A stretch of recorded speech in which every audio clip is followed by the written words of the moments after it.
Radviliškių mikrorajonas, urbanistinis peizažas dominuoja tik betonas. Ankstyvas rytas žmonės dirba darbose, tik mažas berniukas vienas liko namuose. Sulaukė progos, kol darbė mama ir tėtis iš virtuvės pasiėmė seną aukštą buretę. Jie nuneša į kambarį prieš veidrodį pastato, jis naudojasi tą progą, kad jo nieks nemato. Iš sekcijos paėmęs lauko teniso raketę, mažom kojytėm užlipa jis ant taburetės, jis mažom rankutėm per raketę brauko ir nereikia jam draugų, nereikia eiti į lauką. Jis dainuoja savo dainą, savo kūrybos, tai dainuoja pranyksta metafizinės ribos. Jis dainuoja apie tai, ką jis mato per langą, kai tėvas dukrytė dubasinas už langą. Kaimynai jo negali gyventi be baliaus, triukšmo 10 balų pagal Richterio skalę. Jo kiemas tai džiunglės turi savo taisyklės, ir jisai yra tas maulis, kuris supranta jas. Jo dainos jam yra didžiausias ginklas už būvį, žodžius jisai naudoja kaip kontrolinį šūvį. Jis dainuoja ir jis jaučia, kad jo klauso milijonai ir gerbėjai nuo jo atsakyk, kad jie nuo Valerijono.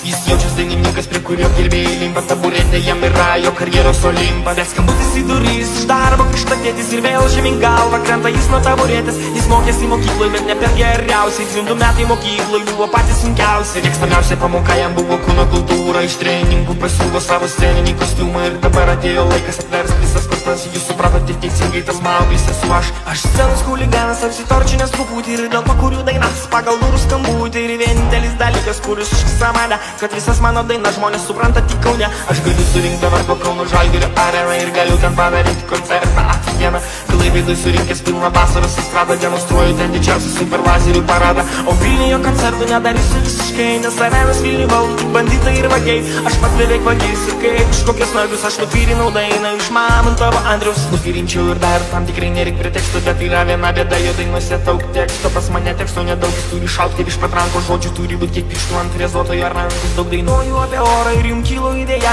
kad tikriausiai dainų žodžius rašo Naglis Šulė.